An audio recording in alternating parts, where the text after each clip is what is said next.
오늘 하나님의 말씀은 마가복음서 16장 9절부터 20절까지 말씀입니다. 한 절씩 교독하도록 하겠습니다.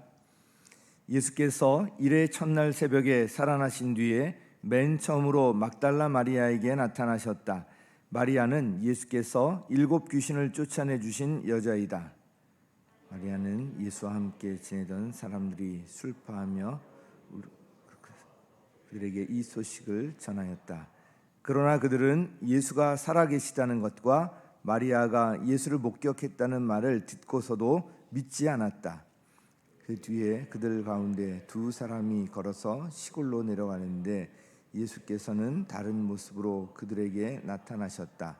그들은 다른 제자들에게 되돌아가서 알렸으나 제자들은 그들의 말도 믿지 않았다. 그 뒤에 11 제자가 음식을 먹을 때 예수께서는 그들에게 나타나셔서 그들이 믿음이 없고 마음이 무딘 것을 꾸짖으셨다. 그들이 자기가 살아난 것을 본 사람들의 말을 믿지 않았기 때문이다. 또 예수께서 그들에게 말씀하셨다. 너희는 온 세상에 나가서 만민에게 복음을 전파하여라. 믿고 침례를 받는 사람은 구원을 얻을 것이요 믿지 않는 사람은 정죄를 받을 것이다. 믿는 사람들에게는 이런 표징들이 따를 터인데 곧 그들은 내 이름으로 귀신을 쫓아내며 새 방언으로 말하며 손으로 뱀을 집어들며 독약을 마실지라도 절대로 해를 입지 않으며 아픈 사람들에게 손을 얹으면 나을 것이다. 19절 20절 함께 읽습니다. 주 예수께서 그들에게 말씀하신 뒤에 하늘로 들려 올라가셔서 하나님의 오른쪽에 앉으셨다. 그들은 나가서 곳곳에서 복음을 전파하였다. 주님께서 그들과 함께 일하시고 여러 가지 표정이 따르게 하셔서 말씀을 확증하여 주셨다. 아멘. 우리 기독교 신앙의 기초는 십자가와 함께 예수님의 이제 부활입니다. 그래서 부활은 십자가 사건에 담긴 그 구원의 의미와 내용들을 확증해 주는 너무나도 중요한 사건입니다. 십자가가 빠진 부활은 구원과 관련해서 의미가 없고요.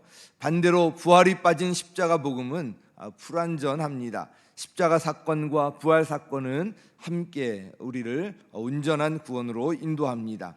예수님께서 십자가를 지실 때 예수님 곁을 떠나서 도망했던 그 제자들이 사도행전에 보면 완전히 달라진 모습을 보이고 있습니다. 부활하신 예수님과의 만남이 그들을 변화시켰던 것입니다. 사도행전에 보면 오순절 성령 강림으로 성령 충만했던 예수님의 제자들이 목숨을 걸고 전한 것이 바로 예수님의 부활이었습니다. 사도 바울은 고린도전서 15장 17절에서 그리스도께서 살아나지 않으셨다면 여러분의 믿음은 헛된 것이 되고 여러분은 아직도 죄 가운데 있을 것입니다. 예수님의 부활이 없으면 여전히 죄 가운데 있을 것이라고 말씀하고 있습니다. 로마서 10장 10절을 우리가 잘 아는 유명한 구절인데요. 사람이 마음으로 믿어 의에 이르고 입으로 시인하여 구원에 이르느니라, 이런 말씀이 기록되어 있는데, 사람이 마음으로 믿어 했을 때 마음으로 무엇을 믿는 것인지 바로 그 앞절인 로마서 10장 9절에 분명하게 기록되어 있는데요. 로마서 10장 9절 우리 함께 읽겠습니다. 시작. 당신이 만일 예수는 주님이라고 입으로 고백하고 하나님께서 그를 죽은 사람들 가운데서 살리신 것을 마음으로 믿으면 구원을 얻을 것입니다. 아멘. 무엇을 믿는가? 바로 예수님의 부활을 믿으면 구원을 받는다 말씀하고 있습니다. 그런데 죽은 사람이 다시 살아난다는 것, 그것도 죽은 지 사흘 만에 다시 살아나고요, 영원히 죽지 않는 몸으로 부활한다는 것, 이것은 이성적으로 생각할 때 믿기지 않는 일입니다. 사실 예수님의 제자들 역시 처음에는 예수님의 이 부활 소식을 듣고도 믿지 않았습니다.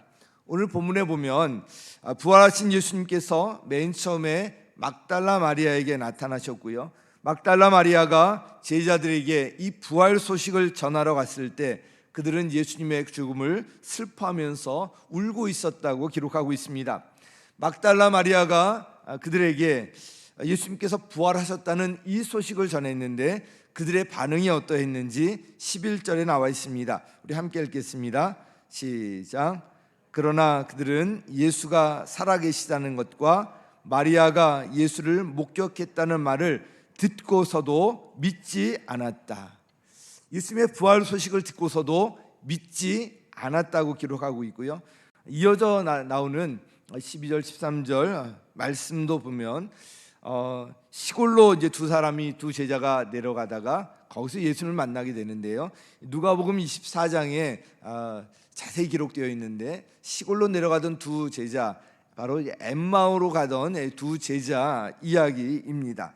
부활하신 예수님을 만난 이 두 제자가 이 사실을 제자들에게 이제 알렸을 때 그들의 반응 역시 13절에 기록되어 있는데 함께 읽겠습니다. 시작. 그들은 다른 제자들에게 되돌아가서 알렸으나 제자들은 그들의 말도 믿지 않았다. 계속 이 부활의 소식을 전함에도 불구하고 믿지 않았다고 기록하고 있습니다. 예수님의 부활이 예수님의 제자들도 이렇게 잘 받아들여지지 않았는데 우리 또 예수님의 부활이 잘 믿어지지 않는 분들 뭐 자연스러운 것이라는 생각이 듭니다. 그러나 문제는 부활이 바로 우리 믿음의 근거라는 데 있습니다. 전에 칼럼을 통해서 프랭크 모리슨이라는 한 저널리스트 이야기를 제가 올려드린 일이 있는데요. 그 역시 예수님의 부활을 믿을 수가 없었습니다. 참 예수님을 위대한 인물로 존경하고 예수님의 가르침을 더 많은 사람들이 좀 따르면 좋겠다 이런 생각을 갖고 있었지만 성경의 기적 사건, 특별히 이 부활 사건이 예수님의 그 정말 뛰어난 그런 대단한 진면목을 가리고 있다고 생각했습니다. 그래서 부활이 역사적 사실이 아니라는 사람들에 의해서 그냥 만들어진 허구라는 것을 밝혀내면 예수라는 인물이 제대로 평가받고 더 많은 사람들이 그 예수님의 가르침을 따를 수 있을 것이다. 이렇게 이제 생각을 했습니다. 그래서 예수님의 최후의 일주일간의 행적을 연구해서 이 부활이 허구다 이걸 입증해 보기로 마음을 먹고요. 성경이나 외경 또 관련 여러 문헌들을 연구하기 시작했습니다. 그러나 연구 결과 그가 처음에 생각했던 것과는 완전히 반대로 이제 결과가 나오게 됩니다. 연구를 하면 할수록 예수님의 이 부활이 역사적 사실이라는 것을 인정하지 않을 수 없었습니다. 그 결과 그가 처음 의도한 것과는 정반대의 내용의 책을 집필하게 되었는데 그 책이 바로 누가 돌을 옮겼는가, Who Moved the Stone이라는 그런 책입니다. 부활의 허구성을 알리려고 시작했던 책이 오히려 부활의 진실성을 증명하는 이런 부활의 변증서가 된 것입니다. 이 책은 풍부한 관련 문헌들을 동원해서요 예수님의 최후의 일주일간의 행적을 사실적이고 논리적으로 추적하고 있습니다. 저널리스트의 그런 예리한 필체로 쓰여져 있고요. 또 생생한 다큐멘터리처럼 느껴진다는 그런 평가를 받고 있습니다. 예수님의 부활을 믿지 않거나 확신이 없는 분들은 꼭 한번 읽어보시기 바랍니다. 아마 우리 도서관에도 있을 것입니다. 부활은 역사적 사실입니다. 우리가 믿는 예수님은 살아 계십니다. 그것을 어떻게 알 수 있는가? 성경 기록을 통해서 알 수 있을 뿐만 아니라 부활하신 그 주님을 체험적으로 우리가 알 수가 있습니다. 기독교는요 그냥 어떤 지식적으로 형이상학적으로 끝나는 그런 것이 아니라 우리 삶 속에서 직접 경험하고 체험할 수 있는 체험의 종교입니다. 우리가 부활의 주님을 체험적으로 알 수 있는 것은 우리가 믿는 주님께서 부활하셔서 살아계시기 때문입니다. 믿음은 믿기로 결정하는 거다. 이 말씀을 제가 종종 드립니다. 100% 믿어지지 않더라도 어느 정도 믿을 마음이 있으면 믿기로 결정하는 것입니다. 부활이 잘 믿어지지 않는 분들이 계시다면 이 시간 그것을 믿기로 한번 결정해 보시기 바랍니다. 우리가 믿기로 결정하는 것 역시 하나님의 은혜로 되는 것이지만 이렇게 우리가 믿기로 결정하면 주님께서 그것을 기뻐 받아주시고요 그때부터 부활하신 그 주님을 체험적으로 알아갈 수 있게 됩니다. 부활의 믿음은 우리 신앙생활에 있어서 너무나도 중요한 우리 믿음의 근거인 것입니다.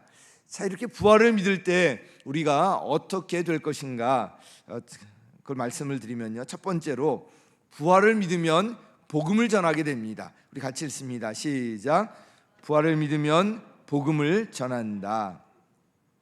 예수님의 이 부활의 소식을 듣고도 예수님의 제자들이 믿지 않자 예수님께서 직접 제자들에게 나타나셨습니다. 우리 14절 같이 읽습니다. 시작. 그 뒤에 11 제자가 음식을 먹을 때 예수께서는 그들에게 나타나셔서 그들이 믿음이 없고 마음이 무딘 것을 꾸짖으셨다.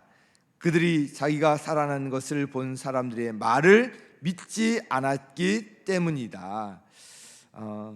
여기 11 제자라고 되어 있는데 가룟 유다는 예수님을 팔아 넘기고 이제 자살로 생을 이제 마감하게 되어서 가룟 유다가 빠지고 11 제자가 이제 같이 모여서 음식을 먹을 때 예수님께서 나타나신 것입니다.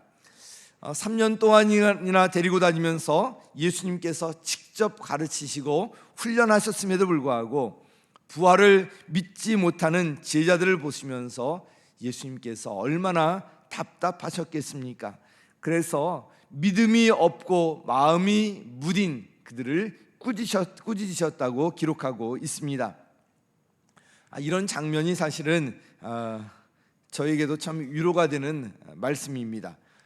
저에게도 이 비슷한 답답함이 있는데요, 저에게 참 위로가 되는 말이에요. 예수님께서 3년씩이나 그렇게 훈련시켰음에도 불구하고 또 예수님께서 부활하셨다는 이 소식을 전하는 그것을 믿지 못했던 제자들 향해서 답답해하시면서 꾸짖으시는 이런 예수님의 이런 말씀을 보면서 저 역시도 좀 위로가 됩니다.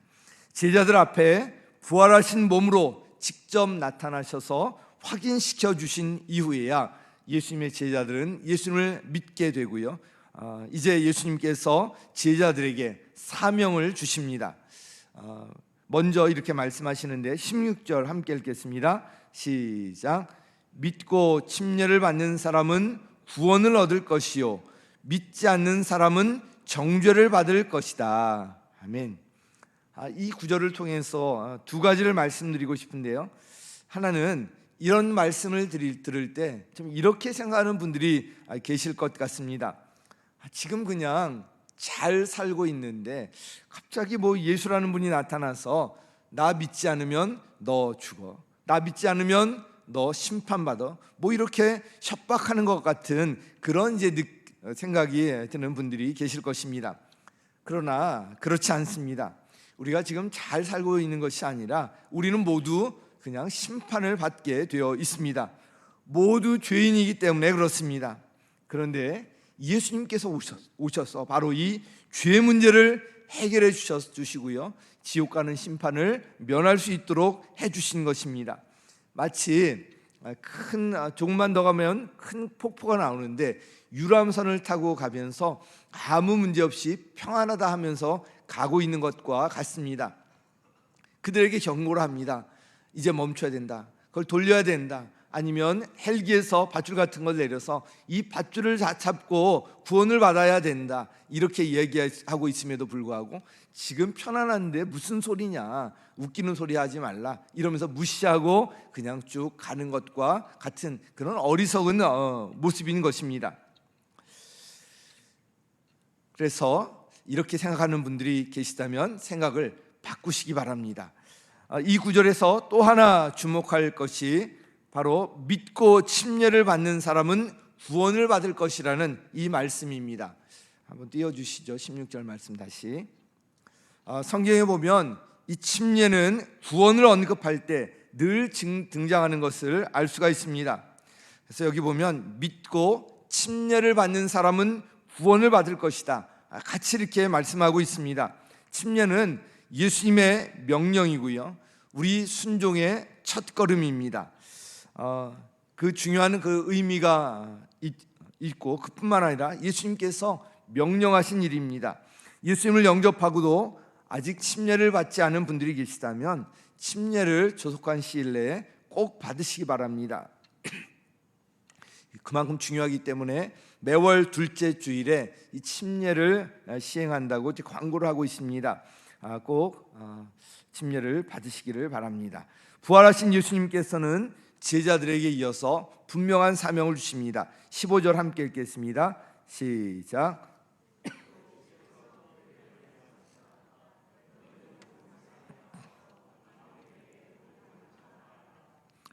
온 세상에 나가서 만민에게 복음을 전파하여라. 이 말씀은 복음서마다 마지막에 이제 기록되어 있는 것을 볼 수가 있는데요.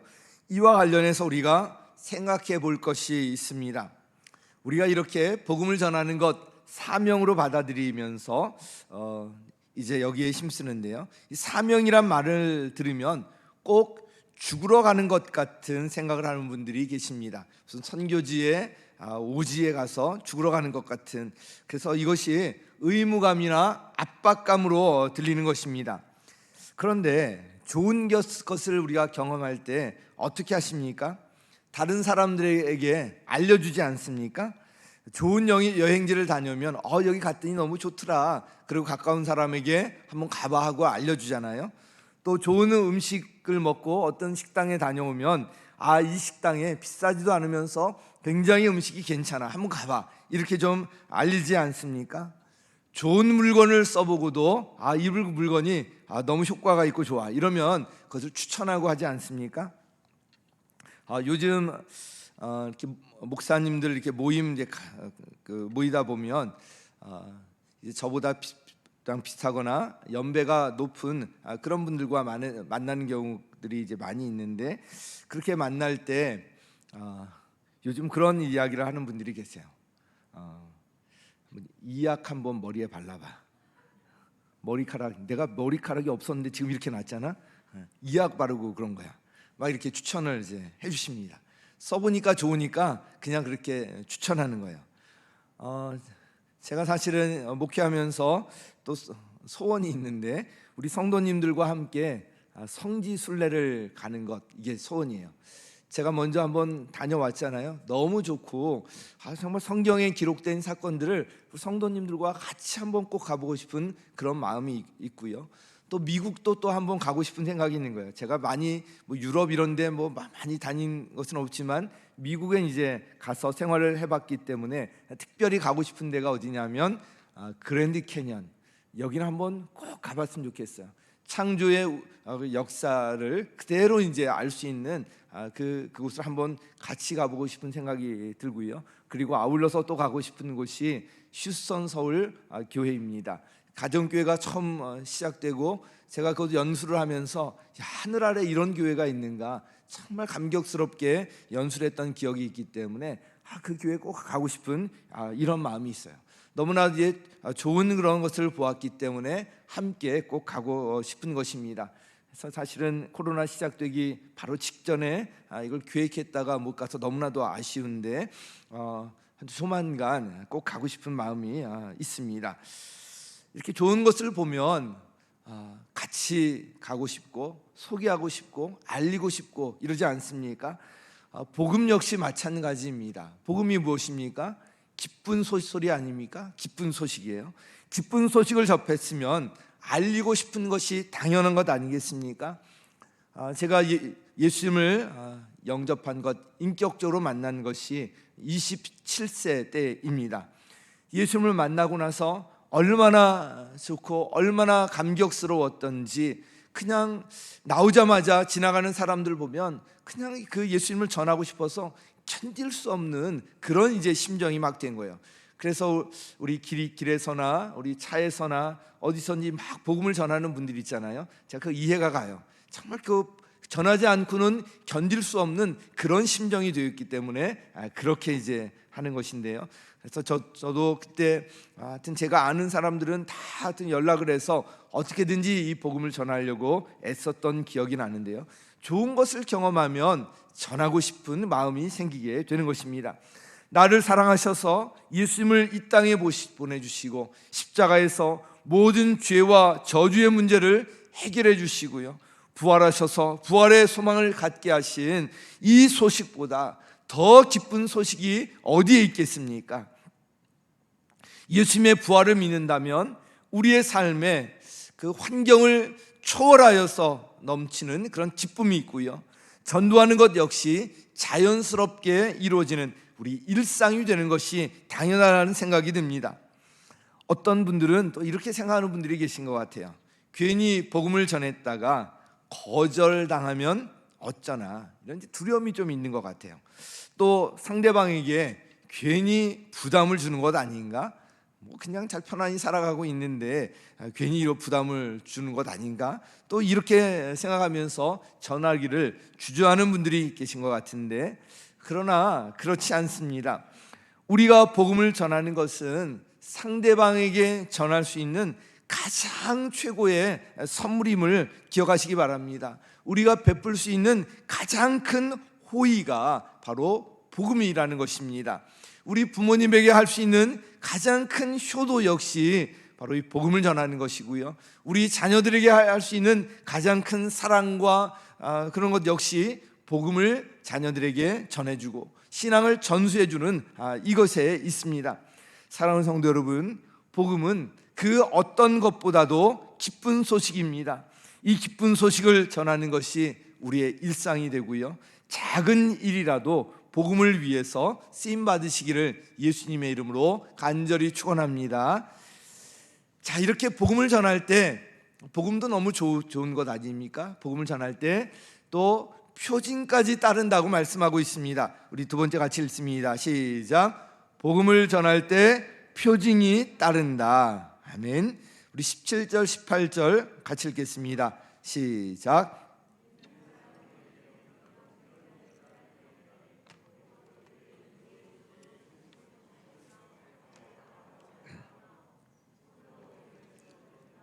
독약을 마실지라도 절대로 해를 입지 않으며 아픈 사람들에게 손을 얹으면 나을 것이다. 아멘.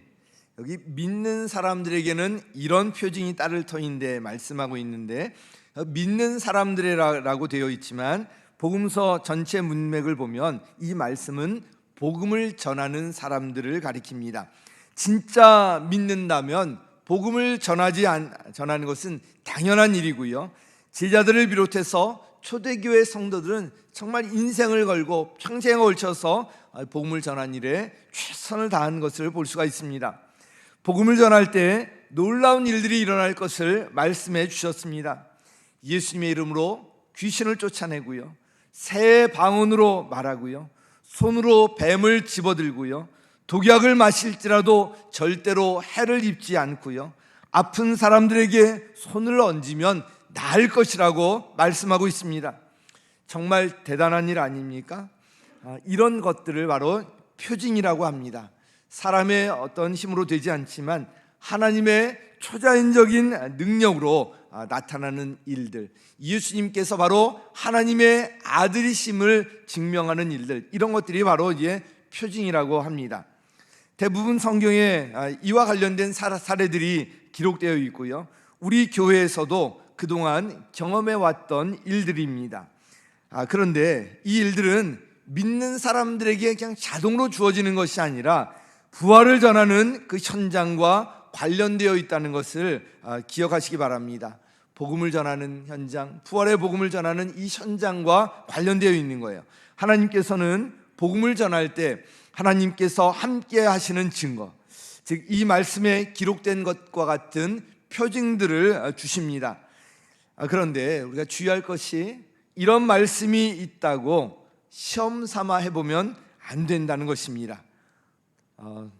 독약을 마실지라도 절대 죽지 않는다고 했으니까 한번 먹어볼까? 그러면서 독약을 시험 삼아 먹잖아요. 그러면 죽어요. 그렇게 시험 삼아 하시면 안 돼요. 뱀을 집어들어도 괜찮구나, 한번 시험 삼아 뱀을 집어들어 볼까?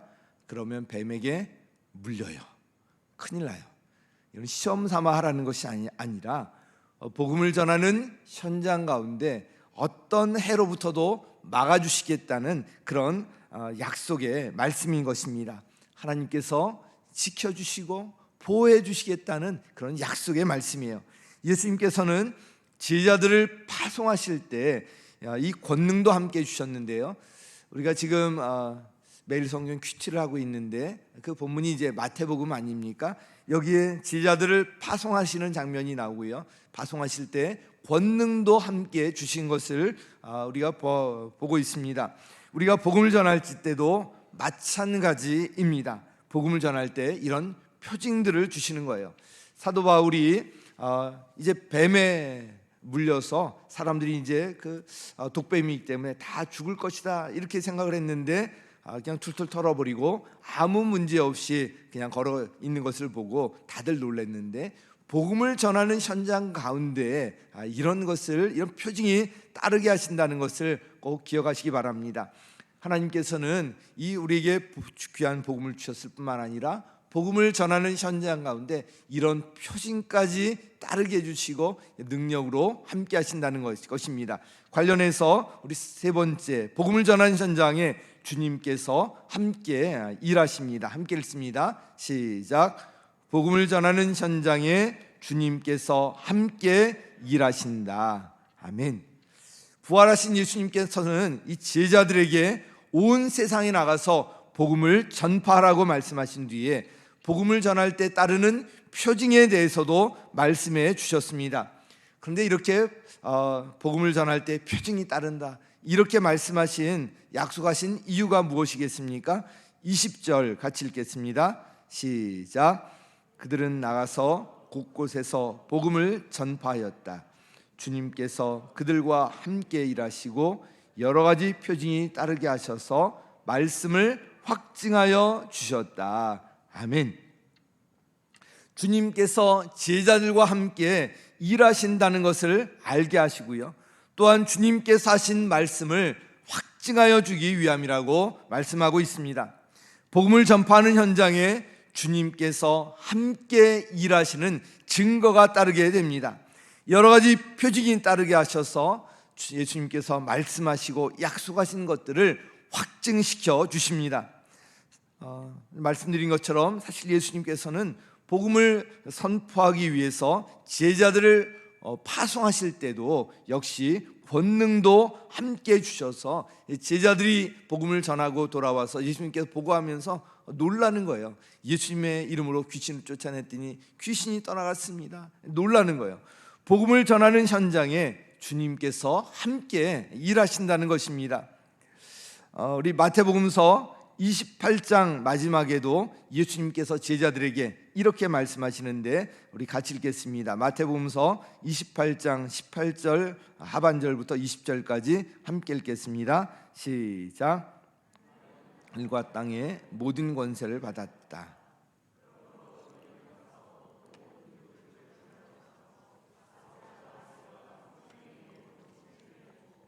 내가 너희에게 명령한 모든 것을 그들에게 가르쳐 지키게 하여라. 보아라, 내가 세상 끝날까지 항상 너희와 함께 있을 것이다. 아멘. 예수님께서는 하늘과 땅의 모든 권세를 다 받으신 분이십니다. 그래서 전능하신 분이세요. 세상 끝날까지 그분 주님께서 항상 함께 하시겠다고 약속하셨습니다. 이 말씀이 얼마나 큰 힘이 됩니까? 그런데 중간에 있는 그러므로 이하를 주목할 필요가 있습니다. 바로 영혼권화에서 제자 만드는 현장에 이런 증거를 주시겠다는 약속의 말씀입니다. 그러므로 너희는 가서 모든 민족을 제자로 삼아서 아버지와 아들과 성령의 이름으로 침례를 주고 내가 너희에게 명령한 모든 것을 그들에게 가르쳐 지키게 하여라. 내가 하늘과 땅의 모든 권세를 다 받았으니까 걱정하지 말고 복음을 전하면서 살아. 그러면 내가 세상 끝날까지 항상 너희와 함께 할 거야. 그러니까 걱정 말고 복음을 전하는 데만 힘써. 이 말씀을 하신 것입니다. 영혼권화에서 제자 삼는, 제자 만드는 이 현장에 이 약속의 말씀을 주신 것입니다.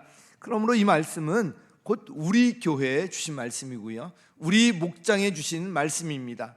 우리 목장과 우리 교회가 영혼고나에서 제자 만드는 이 일에 힘쓸 때 따라오는 축복이 바로 이런 약속이라는 것입니다. 우리가 영혼고나에서 제자 만드는 일에 힘쓸 때 하늘과 땅의 모든 권세를 받으신 예수님께서 세상 끝날까지 함께 하시는 증거들을 우리의 삶의 현장 가운데, 우리의 사역의 현장 가운데 경험하게 하실 줄 믿습니다. 그 현장 가운데 주님께서 함께 하시는 증거가 따를 것입니다. 예수 이름으로 귀신을 쫓아내는 일들이 일어나고요, 새 방언으로 말하는 일들이 일어나고요, 아픈 사람들에게 손을 얹을 때 낫는 역사가 일어나게 하실 줄 믿습니다. 손으로 뱀을 집어들어도 독약을 마실지라도 절대로 해를 입지 않게 하실 것입니다. 사랑하는 성도 여러분, 주님께서 우리에게 주신 분명한 약속의 말씀이 여기에 있습니다.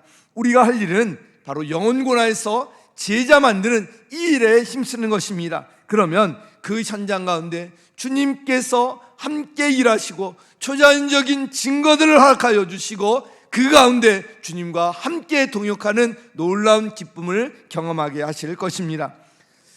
사랑하는 성도 여러분, 이 복음, 기쁜 소식을 전하면서요, 주님의 이 초자연적인 능력을 우리의 삶의 현장 가운데 경험하며 사시기를 예수님의 이름으로 간절히 축원합니다.